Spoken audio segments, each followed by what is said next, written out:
कर दान जमी को राजा बलि, मत कर दान जमी को राजा बलि।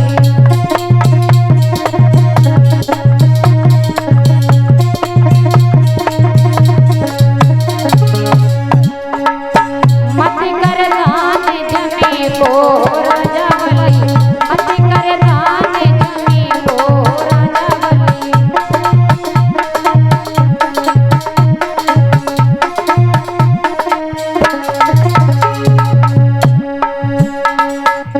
जाई छलिया ने हिरणा को समारो, जाई छलिया ने हिरणा को समारो। धरे के रूप सिंह को राजा बलि, धरे के रूप जनी को राजा बलि, मत कर दान जमी को राजा बलि।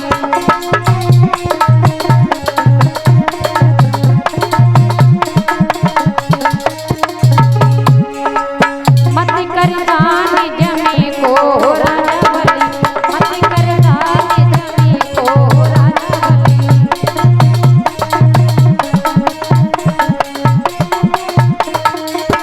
और जाई छलिया ने भस्मासुर मारो, जाई छलिया ने भस्मासुर मारो।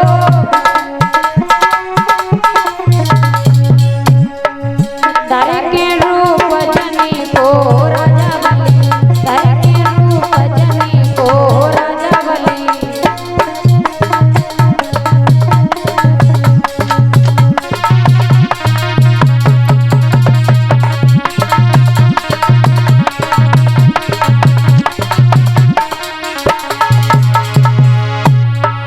मत कर दान जमी को राजा बलि, मत कर दान जमी को राजा बलि।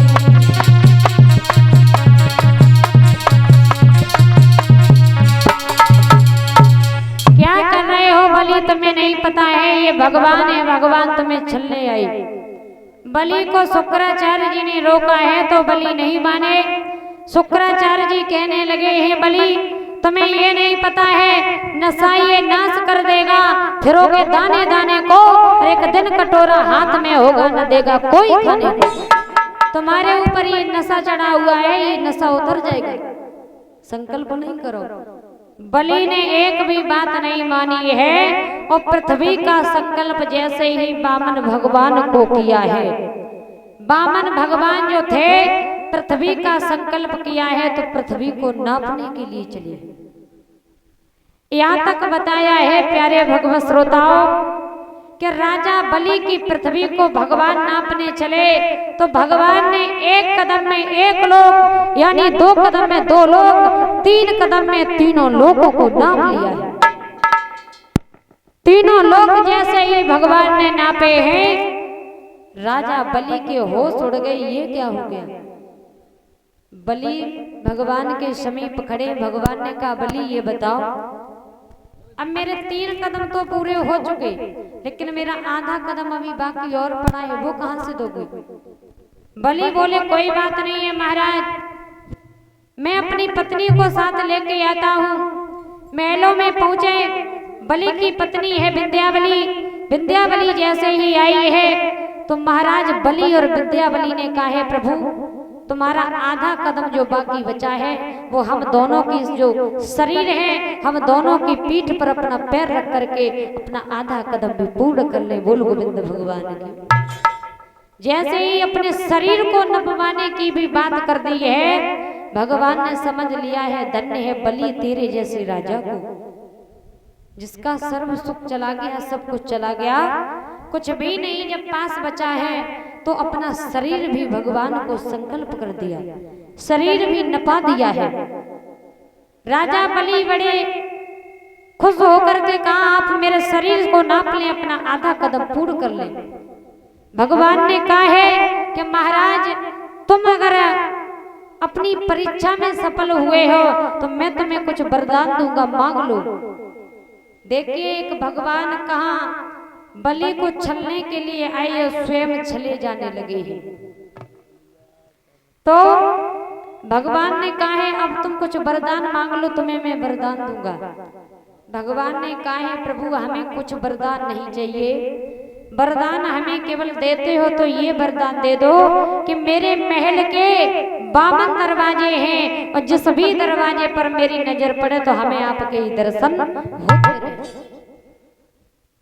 भगवान ने कहा है ठीक है, तुम जिस भी दरवाजे पर देखोगे उस दरवाजे पर हमारे ही दर्शन होंगे।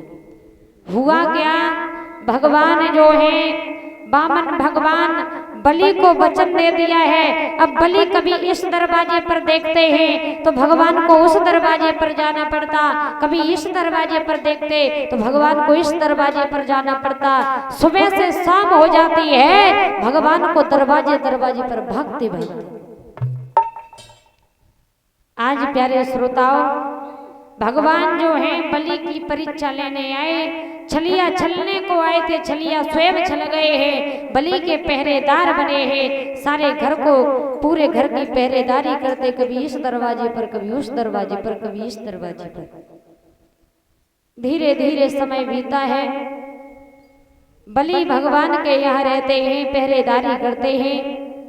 भगवान ने कहा है प्रभु मेरा तो जीवन धन्य हो गया, आपके दर्शन अगर मुझे हर वक्त सुबह और शाम जब भी मैं दरवाजे पर नजर डालता हूँ आपके दर्शन हमें होते हैं, प्रभु अब समझ लो मेरा जीवन इससे बड़ा स्वर्ग कहीं नहीं मिलेगा।